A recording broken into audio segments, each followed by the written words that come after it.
केरी नाम कबीर का विषम काल गजराजे। दादू भजन प्रताप ते भाग्य सुनत आवाज। दादू साहब कहते हैं कि कबीर साहब की महिमा साख चर्चा सुन के भी काल हाथ जोड़ लेता है, माथा टेक देता है, और धन धन तीनों लोक में दादू जोड़ा हाथ। कबीर साहिब की चर्चा सुनने मात्र से ये काल थर थर कांपता है, भगत के निकट भी नहीं आता। कबीर साहिब की चर्चा सुनने मात्र से। और इन आश्रमों में काल अपने चारों पंजे, अपने चारों टायर, अपने हाथ पैर जमा के बैठा है, जमा के बैठा है, संगत को जकड़ रखा है। क्यों नहीं भाग रहा? मर्यादा नहीं है, क्योंकि संगत कबीर को पहचान नहीं रही। भाई कबीर की चर्चा कौन करेगा जो कबीर को पहचानेगा? इन आश्रमों में कबीर की चर्चा हो ही नहीं रही। असली कबीर तो हिसार जेल में बैठा है। असली कबीर की चर्चा तो साध संगति में हो रही है, सत्सेवकों के घरों में हो रही है। इन आश्रमों में तो नकली कबीर की चर्चा होती है, नकली कबीर की भक्ति होती है, नकली कबीर की पूजा होती है। तो काल कैसे डरेगा? नकली बंदूक से कोई डरता है क्या? गुरुदेव तो कह रहे हैं कि कबीर की चर्चा सुनने मात्र से काल भाग जाता है। और आश्रमों में काल बैठा हुआ है, क्योंकि सारे भक्ति विरुद्ध कर्म हो रहे हैं। भक्तों को फिल्में दिखाई जा रही हैं एआई से बना बना के, बैकग्राउंड में म्यूजिक लगा लगा के।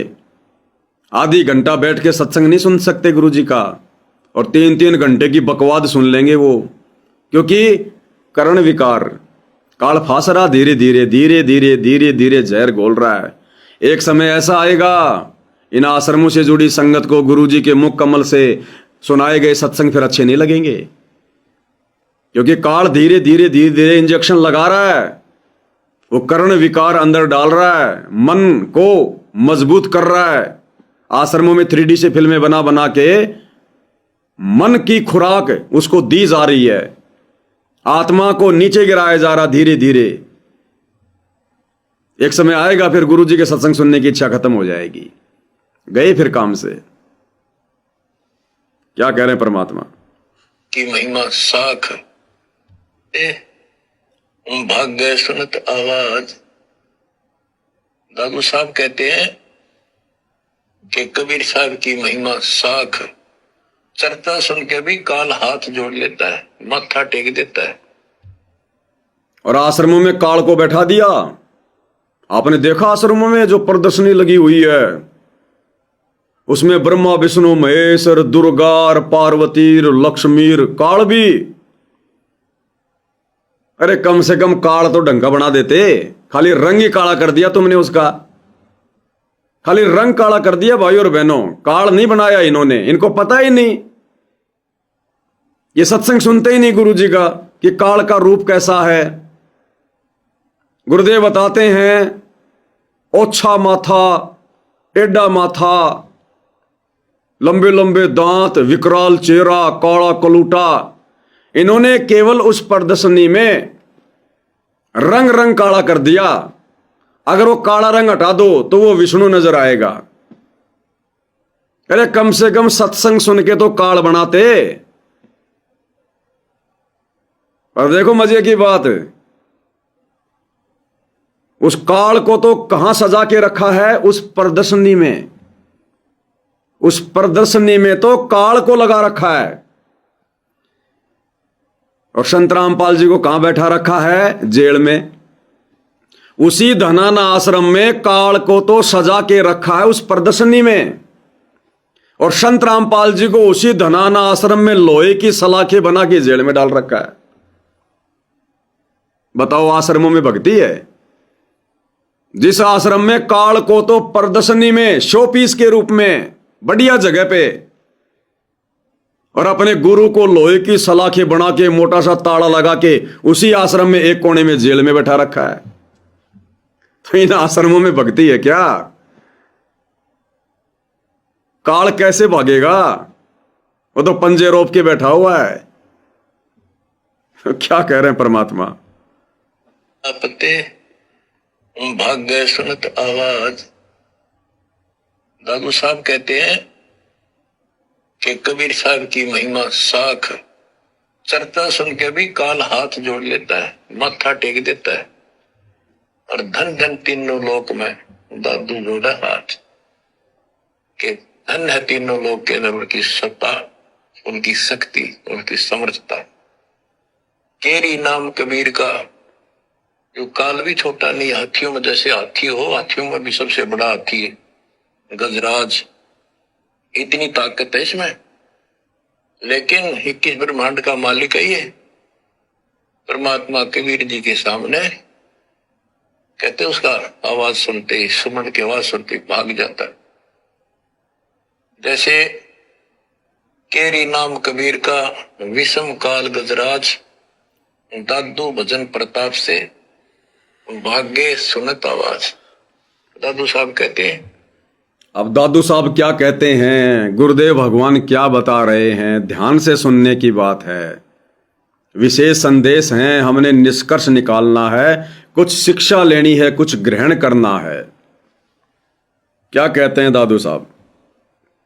दादू साहब कहते हैं, पल एक नाम कबीर का, दादू मन चित लाए, हस्ती के असवार को स्वान काल नहीं खाए। के दादू साहब कहते हैं कबीर साहब की भक्ति किसी ने एक पल भी कर ली ना, मर्यादित रहा, और कोई एकदम कोई दिक्कत आ जाती है वो लक्षणों में, एक बार भी नाम जाप कर दिया तो पल एक नाम कबीर का, दादू मन चित लाए, अस्थि के असवार को, हाथी के ऊपर बैठे व्यक्ति को जैसे काल, समान जो है कुछ हानि नहीं कर सकता कुत्ता, तो यहाँ काल को तो कुत्ते की संज्ञा दी है। काल को जानो कुत्ता, कबीर साहब की शरण माने के बाद। और वो भक्तमती इतनी सुरक्षित हो जाते हैं जैसे हाथी पे बैठ गयो, यानी काल की पहुंच से कति दूर हो जाते। काल इतना भी चोट नहीं कर सकता किसी प्रकार की। गुरुदेव क्या कहते हैं, पल एक नाम कबीर का, दादू मंचित लाए, हाथी के असवार को काल कुत्ता नहीं खाए। जो कबीर जी का नाम मर्यादा में रह के जपता है उसको परमात्मा किसी भी प्रकार की चोट काल की नहीं पड़ने देते हैं, पल पल उस आत्मा की रक्षा करते हैं। अब विचार करो भाई और बहनों, शतलोक आश्रमों से जुड़े भाई बहनों की रक्षा कहां हो रही है। सतलोक आश्रम वाले, गुरुदेव के परिवार वाले, ये कोऑर्डिनेटर भगत समाज को बसों में बैठाकर परशुराम की जयंती में लेकर गए। काल की चोट लगी, मर्यादा टूटी, काल तो सूक्ष्म चोट मारेगा, आमने सामने की लड़ाई नहीं लड़ेगा, बंदूक की लड़ाई काल नहीं लड़ता, लठ की लड़ाई काल नहीं लड़ता, सूक्ष्म चोट मारेगा, सूक्ष्म लड़ाई लड़ेगा। हरियाणा रोडवेज की बसों में बैठाकर 50-60 हजार संगत को धनाना आश्रम से रोहतक के पैरावर में परशुराम की जयंती में ले जाकर बैठा दिया गया। भगत वहां पर परशुराम के जयकारे लगा रहे हैं। काल ने चोट मार दी, सतगुरु ने क्यों नहीं बचाया? क्या यह काल की चोट नहीं है? अरे जिस कर्म से आपकी मर्यादा टूट गई, जिस मर्यादा के टूटने से गुरु नाराज होता है, आपकी भक्ति बर्बाद होती है, आपका भक्ति धन नष्ट होता है, इससे बड़ी चोट और क्या होगी? सतगुरु ने क्यों नहीं बचाया? जबकि सतगुरु की वाणी क्या कह रही है, पल एक नाम कबीर का, दादू मन चित लाए। अगर सच्ची नीयत से, श्रद्धा से, मर्यादा में रहकर एक पल भी यदि आपने उस कबीर का नाम जाप कर लिया, अस्थि के असवार को काल सवान नहीं खाए। फिर इस काल ने क्यों ठग लिया भाई? गए थे तुम धनाना आश्रम में भक्ति करने, पाठ करवाने, ज्योति करवाने, सत्संग सुनने, वहां से तुम्हारे को परशुराम की जयंती में ले जाकर बैठा दिया गया, आन उपासना में तुम्हारा सहयोग हो गया। तुम घर से परशुराम की जयंती में बैठने आए थे या धनाना आश्रम में जाकर समागम में कुछ लाभ उठाने आए थे? लेकिन तुम मर्यादा में नहीं हो। तुम कबीर जी का नाम जाप नहीं करते, तुम्हारे ऊपर कबीर जी की कृपा दृष्टि नहीं है, गुरुदेव भगवान की। अन्यथा कबीर जी तो इस वाणी के अनुसार काल की चोट से भगत को बचाता है। तो सतगुरु के परिवार ने, उनके बेटों ने राजनीति से प्रेरित होकर ये काल की चोट मारी परशुराम की जयंती में बैठाने वाली।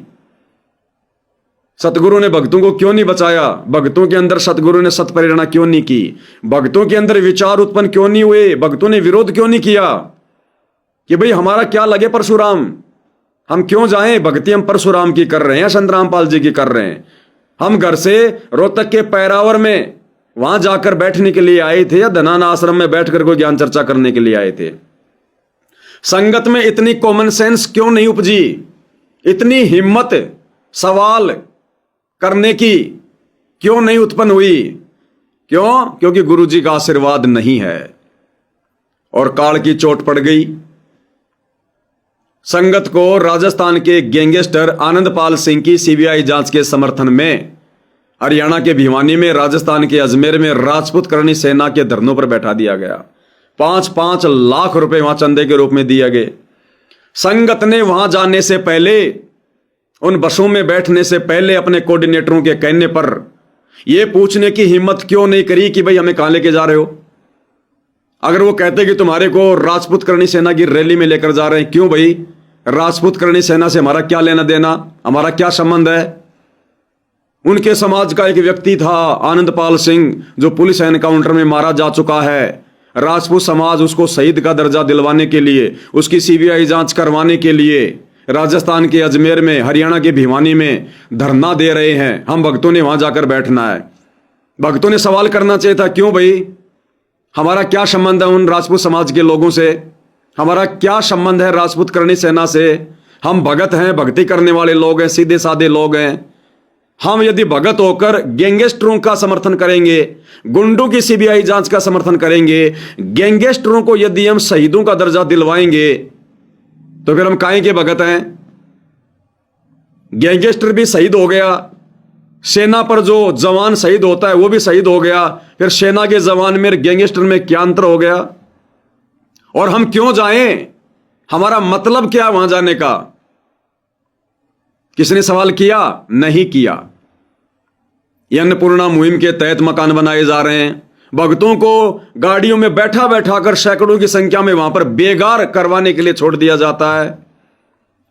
जैसे चौपाटी से सुबह सुबह मजदूरों को पकड़कर लोग अपने मकान बनवाने के लिए ले जाते हैं, ऐसे ही इन आश्रमों से भक्तों को पकड़ पकड़ के मजदूरी करवाने के लिए, बेगार करवाने के लिए, जहां मकान बन रहे हैं या और कोई लाइब्रेरी का काम चल रहा है, कोई धर्मशाला का काम चल रहा है। इनके प्रोजेक्टर बहुत लंबे लंबे हैं। आश्रम वाले ये भगत नहीं है, ये बिल्डर हैं, कंस्ट्रक्शन है, ये कॉन्ट्रैक्टर हैं, ठेकेदार हैं। इनके प्रोजेक्ट बहुत चल रहे हैं। कहीं मकान बन रहा है, कहीं लाइब्रेरी बन रही है, कहीं धर्मशाला बन रही है, कहीं गौशाला बन रही है, कभी क्या बन रही है। ये भक्ति के सौदागर नहीं है, ये ठेकेदार हैं, कॉन्ट्रैक्टर हैं, ये व्यापारी हैं। तो संगत ने हिम्मत क्यों नहीं की पूछने की कि भैया जगत वालों के मकान बनाने के लिए मैं क्यों जाऊं? मेरे पास इतना समय क्यों है? और है भी तो मैं क्यों जाऊं? मेरा क्या लेना देना? मैंने अपनी भक्ति करनी है, मैं बेगार क्यों करूं? मुझे क्यों ले जाया जा रहा है वहां पर? क्या मतलब है? और क्यों तुम लोग जा रहे हो? ये गुरुजी के ज्ञान में कहां है? गुरुजी ने कोई एक आध के मकान बनाए 30 साल में, फिर तुम क्यों कर रहे हो? क्यों फिर तुम ये डले ढो रहे हो? इतना बोलने की हिम्मत क्यों नहीं? क्योंकि सतगुरु का आशीर्वाद नहीं है।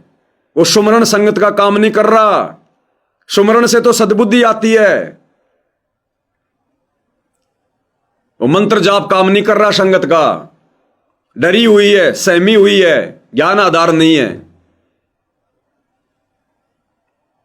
अन्यथा भगवान क्या कह रहे हैं? पल एक नाम कबीर का दादू मन चित लाए।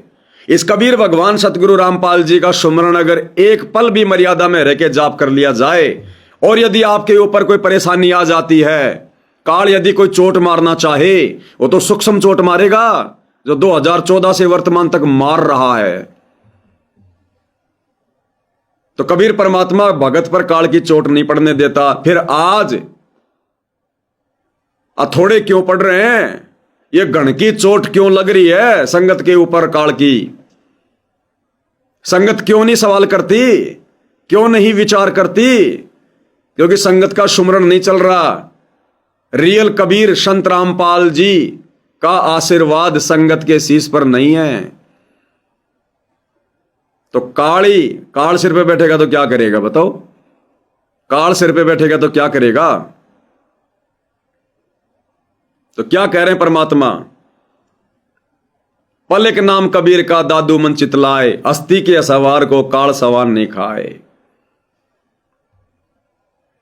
पल एक नाम कबीर का दादू मन चितलाए, अस्थि के असवार को स्वान काल नहीं खाए।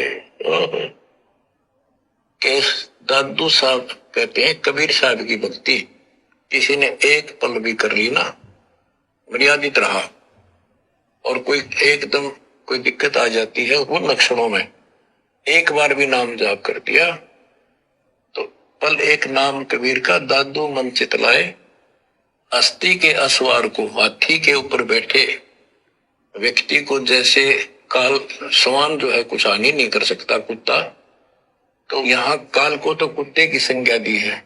काल को जानो कुत्ता। कबीर साहब की शरण माने के बाद और वो भक्तमती इतने सुरक्षित हो जाते हैं जैसे हाथी पे बैठ गयो, यानी काल की पहुंच से कति दूर हो जाते। काल इतना भी चोट नहीं कर सकता किसी प्रकार की। काल इतनी भी चोट नहीं कर सकता किसी भी प्रकार की। और काल को क्या संज्ञा दी गुरुदेव ने? कुत्ते की। अस्थि के असवार को काल सवान नहीं खाए। काल दगा नहीं कर सकता, धोखा नहीं दे सकता, बहका नहीं सकता। काल को कुत्ते की संज्ञा दी है। और यहां तो संगत को काल के कुत्ते वर्मित कर रहे हैं। गुरुदेव तो कह रहे हैं काल सवान है, कुत्ता है, वो भी चोट नहीं मार सकता, धोखा नहीं दे सकता, मर्यादा नहीं तोड़वा सकता। और यहां तो इन सतलोक आश्रमों में बेचारी संगत की मर्यादा काल के कुत्ते तोड़वा रहे हैं, यानी काल के दूत, काल के एजेंट, ये सारे उल्टे काम करवा के, भक्ति विरुद्ध कर्म करवा के। तो संगत का सुमरण कहां चल रहा है? अरे सतलोक आश्रम वालों, तुम्हारा सार नाम काम क्यों नहीं कर रहा? तुम्हारा सार शब्द काम क्यों नहीं कर रहा? तुम्हारा ज्योति पाठ और दान का पैसा काम क्यों नहीं कर रहा? तुम्हारी ये बेगार काम क्यों नहीं आ रही, जो मकान बना बना के तुम पसीना निकाल रहे हो सारा दिन मिट्टी ढोके? ये भक्ति मार्ग है। जो फॉर्मूले गुरुदेव ने बता दिए, जो विधि गुरुदेव ने बता दी, उसके अनुसार चलोगे तो कुछ प्राप्त करोगे। तुम लोगों ने पूंछ पकड़ ली गुरु के परिवार की, कोऑर्डिनेटरों की, तो भैया ये तो काल के कुत्ते हैं, काल के कुत्ते। और ये तुम्हें कहां ले जा छोड़ेंगे तुम्हें पता भी नहीं चलेगा। आगे सुनिए सत्संग।